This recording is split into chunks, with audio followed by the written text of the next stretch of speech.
Hello everyone, आज है 2 जून और आज इस वीडियो में हम बात करने जा रहे हैं एनबीसीसी इंडिया के बारे में। सरकारी कंपनी है, कंस्ट्रक्शन सेक्टर से जुड़ी हुई कंपनी है ये, और पिछले 2-2.5 महीने में इसने बहुत बड़ा मूव दिखाया है।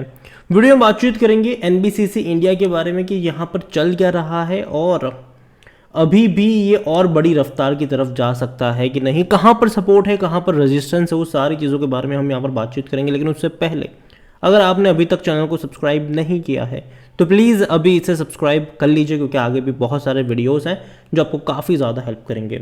तो एनबीसीसी इंडिया में आज भी 1% की तेज़ी थी। पिछले एक महीने में अगर आप देखो तो 7.5% की तेज़ी है। लेकिन अगर मैं इसको जनवरी से देखूँ ना, तो जनवरी से लेकर अब तक भी 7.5% की ही तेज़ी है। लेकिन पिछले 2 महीने का मूव काफ़ी इंपॉर्टेंट है। शेयर जो था वो 31 रुपये पर चला गया था। 31 रुपये से जो रफ्तार इसने पकड़ी है कि सीधा 43 रुपीज़ पर पहुंच चुका है। ऑलमोस्ट 40% की तेज़ी इसने दिखाई है। ऑलमोस्ट 40% की तेज़ी। 28 मार्च को ये 31 रुपये का था, तब से लेकर अब तक 2-2.5 महीने हुए होंगे, तब से लेकर अब तक 40% की बड़ी रफ्तार ये पकड़ चुका है। काफ़ी अच्छी रफ्तार कह सकते हो ये।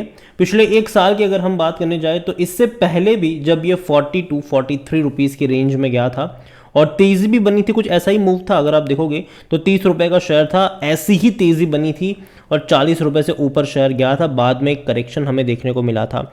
इस बार भी बिल्कुल ऐसा ही एक मूव आया ज़रूर है, लेकिन इस बार ये देखना होगा कि इसको ये ब्रीच कर पाता है कि नहीं, तोड़ पाता है कि नहीं, ऊपर जाकर ब्रेकआउट दे पाता है कि नहीं।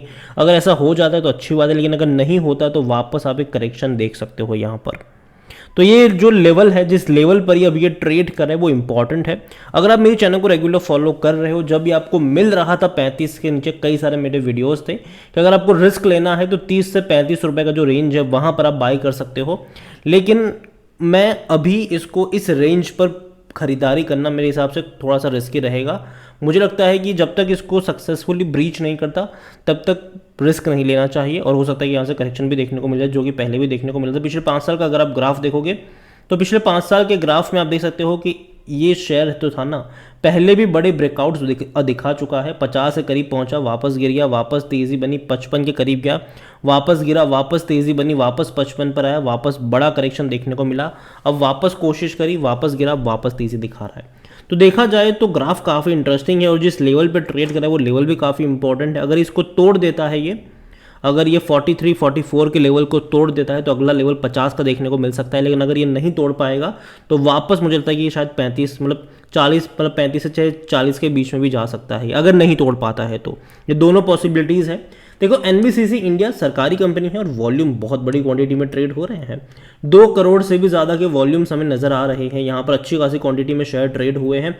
इतना ही नहीं, अगर हम कंपनी के ऊपर नज़र करें तो सबसे पहले कंपनी के जो according to money control user आप देखो तो 25% लोग कह रहे कि बेचो और भाग जाओ, 75% लोग कह रहे होल्ड करो। इतना ही नहीं, अगर हम इनके डिविडेंड को देखें तो पिछले साल इसने पे किया था 50 पैसे का। इस बार देखते हैं, हालांकि सितंबर नवंबर में ये हर बार डिविडेंड पे करता है, तो अभी जब नेक्स्ट क्वार्टरली रिजल्ट्स आएंगे तब आपको डिविडेंड की भी अनाउंसमेंट देखने को मिल जाएगी। जहाँ तक इनके रेवेन्यू अगर हम देखें तो पहले गिर रहे थे, 9,940 करोड़ से गिरकर 8,088 करोड़ पर गए, वापस गिरकर ये 6,832 करोड़ पर आए। लेकिन वापस 2022 और 23 में एक तेज़ी देखने को मिली है, जो कि अच्छी बात है। ये 7,690 करोड़, फिर 8,755 करोड़, तो तेज़ी आई ज़रूर है। जहाँ तक बात करेंगे प्रॉफिट की, तो प्रॉफिट भी अगर आप देखो तो पहले डिक्लाइन हुआ था, कोविड के टाइम पर काफ़ी गिरा था, लेकिन बाद में तेज़ी आई। 2021 और 22 में तो वो प्रॉफिट बिल्कुल सेम ही था, लेकिन 23 में बढ़कर 277 करोड़ पे क्लोज हुआ। अच्छी बात है कि जो लास्ट क्वार्टर का प्रॉफिट है वो थोड़ा सा ज़्यादा है। यहाँ पर आप रेवेन्यू भी देखो तो बढ़ा है ये। पहले क्या था कि 1800, फिर 2000, फिर 2135 और अभी लास्ट क्वार्टर में 2790 करोड़ का रेवेन्यू देखने को मिला, जो कि बेहतर रेवेन्यू है। और प्रॉफिट भी अच्छे आए हैं अभी लास्ट क्वार्टर में। अगर आप देखोगे तो 100 करोड़ का आंकड़ा पार किया, 108 करोड़ का प्रॉफिट हुआ है इन्हें, जो कि इससे पहले के 4 क्वार्टर के मुकाबले बहुत अच्छा है। पिछले साल इसी क्वार्टर में 33 करोड़ का ही इनका प्रॉफिट था, बाद में तो लॉस में आ गया ये। बाद में बड़ी रफ्तार पकड़ी, सितंबर में 95 करोड़, फिर वापस 70 करोड़ पर आ गए और अभी 108 करोड़, तो बढ़ा है ये प्रॉफिट। लेकिन अभी इसको और बढ़ाना पड़ेगा, अगर नहीं बढ़ा पाए तो दिक्कत होगी। देखिए, दूसरी बात यहाँ पर ये भी है कि सरकार जो है ना, वो आने वाले दौर में इंफ्रास्ट्रक्चर के ऊपर कुछ ज़्यादा ही फोकस करने वाला है, जिसके चलते जो कंपनियां इस सेक्टर से जुड़ी हो उसको फायदा तो होगा ही होगा। दूसरी बात यहाँ पर यह भी है कि सरकार जब बहुत ज़्यादा स्पेंडिंग करेगी तो ये खुद भी एक सरकारी कंपनी है, तो कई सारे जो बड़े प्रोजेक्ट होंगे ना, चाहे वो रिनोवेशन के प्रोजेक्ट हो, सरकारी बिल्डिंग या इमारतों के, या फिर नए बनाने के हो या फिर और भी कई सारे प्रोजेक्ट हो, ये कंपनी आपको हैंडल करती नजर आ सकती है। कई सारी ऑर्डर बुक है, लंबी ऑर्डर बुक है इसकी। इतना ही नहीं, इसका जो पी रेशो 29 का है, सस्ता कह सकते हो क्योंकि सेक्टर पी 38 का है।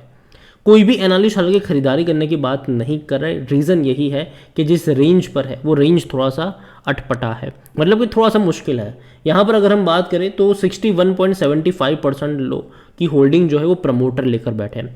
प्रमोटर कौन है? गवर्नमेंट है यहाँ पर। 3.52% mutual fund, 7.11% other domestic institution और 3.43% की होल्डिंग एफआईएस भी लेकर बैठे हैं। रिटेल और अदर की मिलाकर बनती है 24.19% की होल्डिंग, जिनमें से रिटेल इन्वेस्टर्स 20.35% की होल्डिंग लेकर बैठे हैं। देखिए, ओवरऑल मैं एनबीसीसी इंडिया को लेकर कहूँगा कि कंपनी जो है वो ख़राब नहीं है, अच्छी कंपनी है। लेकिन याद रखिए, अगर आप इसे मैक्सिमम ग्राफ भी देखोगे तो एक बड़ी रफ्तार इसने पकड़ी थी, उसके बाद एक बहुत बड़े करेक्शन से ये शेयर गुजरा भी है। दोबारा इसने अटेम्प्ट किया था कोविड के बाद, तब से लेकर अब तक ये कंसोलिडेशन वाले फेज में ज़रूर है। और जब तक ये बड़ा ब्रेक तभी दिखाएगा जब ये 43-44 का अगर लेवल तोड़ता है तो शायद 50 तक भी जा सकता है। लेकिन अगर इसको नहीं ब्रीच कर पाता है तो वापस 35 से 40 के रेंज में आपको नजर आ सकता है। तो इस लेवल के ऊपर मैं कहूँगा कि जब तक कोई बड़ा ब्रेकआउट नहीं आता तब तक जल्दबाजी मत करिए। और इवन अगर 50 के लेवल पर भी जाएगा तो 50 से 55 के बीच में भी एक दूसरा स्ट्रॉन्ग रेजिस्टेंस बैठा हुआ है। देखिए, इंफ्रास्ट्रक्चर डेफिनेटली आने वाले दौर में फोकस में रहने वाला है, सरकार बहुत ज़्यादा स्पेंडिंग करने वाली है यहाँ पर। लेकिन इसका मतलब ये नहीं है कि अंधाधुंध पैसा लगाया जाए इस सेक्टर के ऊपर। नज़र होनी चाहिए कुछ कुछ कंपनियों के ऊपर जो अच्छा परफॉर्म कर रही है। एनबीसीसी इंडिया अभी भी आने वाले 1-2 क्वार्टर इनके लिए क्रूशियल रह सकते हैं। तो जब तक आने वाले कुछ क्वार्टर के रिजल्ट्स नहीं आ जाते तब तक कहूँगा कि मैं बहुत ज़्यादा इन्वेस्टमेंट करना भी उतना सही नहीं रहेगा। देखो, कंपनी बर्बाद नहीं होने वाली, कहीं नहीं जाने वाली है, अच्छी कंपनी रहेगी ये।